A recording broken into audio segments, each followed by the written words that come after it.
La compagnie Franck Muller a une destination de fabricant de montres compliquées. C'est le Master of Complication. Nous devons assumer pour vraiment que ce titre ne soit pas usurpé. Toute la fabrication se fait en interne.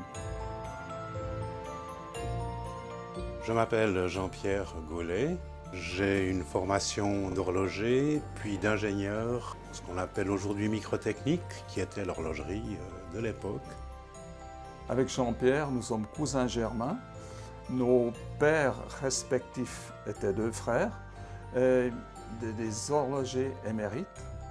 Son père était un grand régleur de précision et mon père était professeur à l'école d'horlogerie où j'étais son élève. Et notre grand-père fabriquait des échappements exceptionnels. Le mouvement doit être un objet magnifique d'admiration et d'émotion.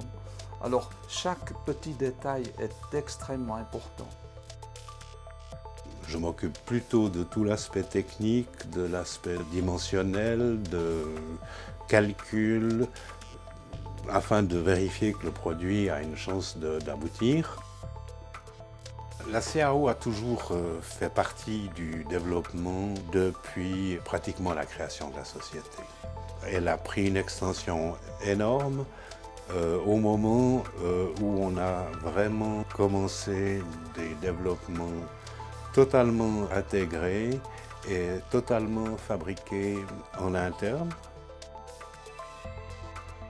L'avantage de SolidWorks est de pouvoir réaliser rapidement des développements complexes, ce qui nous permet d'avoir une réponse très rapide du département de production qui va nous dire oui, c'est possible, ou bien non, vous êtes malade.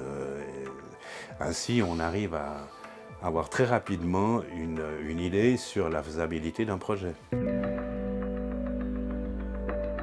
Dans le groupe Franck Muller, la dernière création est la Giga. L'idée de la Giga, c'est de s'inspirer de ce qu'on appelait à l'époque le chronomètre de marine, qui était l'instrument de bord de tous les vaisseaux qui permettait de calculer les longitudes. Ils avaient un énorme système réglant, un balancier gigantesque, souvent avec un tourbillon. Un tourbillon est un instrument pour améliorer la précision des montres, parce que le système réglant, l'échappement, est très délicat. Et le moindre des perturbations fait varier sa précision. Le tourbillon doit avoir un centre de gravité qui est parfaitement sur son axe de rotation. Le logiciel nous permet de le calculer d'une manière extrêmement rapide et d'apporter toutes les modifications nécessaires pour recentrer cet axe de gravité par des évolutions du design et par des modifications de la forme et de la géométrie des pièces. Ça, c'est un appui qui est extrêmement important. On avait une autre exigence, c'était que la montre soit plus belle devant que derrière. C'est-à-dire qu'on enlevait le cadran et on montrait le mouvement. Ce qui nous a obligés à retourner tout le système et à créer un mouvement unique. Je m'appelle Thomas Lorenzato et je conçois des mouvements mécaniques chez Franck Muller. J'ai étudié à l'école d'ingénieurs de Genève et je suis ingénieur en microtechnique, en conception et ingénierie des surfaces. J'ai pris l'option horlogerie. Donc, grâce à SolidWorks Simulation, on a pu étudier en fait la résistance au choc du pont supérieur de cage et savoir quels éléments pouvaient être améliorés ou changés pour augmenter en fait la résistance à la chute. Sur la Giga tourbillon, la solution qu'on a trouvée grâce à SolidWorks Simulation, c'était garantir une épaisseur donnée sur le pont supérieur de cage pour lui donner vraiment une rigidité qu'on voulait.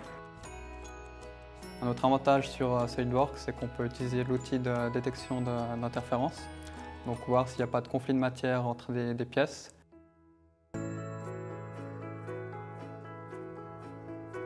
Pour réaliser des montres, il y a environ 50 métiers différents. Tous nos fichiers SolidWorks ils sont archivés sur SolidWorks Enterprise PDM, que ce soit des pièces, des assemblages, des fichiers techniques pour la fabrication ou des plans d'assemblage pour les horlogers. D'avoir tous ces corps de métiers différents sous la main nous aide beaucoup dans la réalisation, surtout dans les prototypes où il faut fabriquer des pièces, il faut les tester. Ensuite, il y a des modifications à faire. L'évolution qu'il y a eu, c'est surtout dans le design de l'horlogerie. Il s'est fait des choses complètement folles et il s'en fait toujours. Et je pense que l'avenir d'horlogerie, c'est de garder un côté classique d'horlogerie. D'un autre côté, essayer de faire des choses innovantes.